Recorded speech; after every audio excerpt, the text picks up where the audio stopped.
NCAP, suportado ni Pangulong Bongbong Marcos. Umaabante sa balita si Abante reporter Eileen Taliping. Eileen?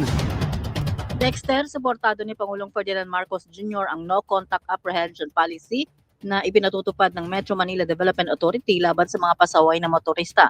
Sa kanyang BBM podcast, sinabi ng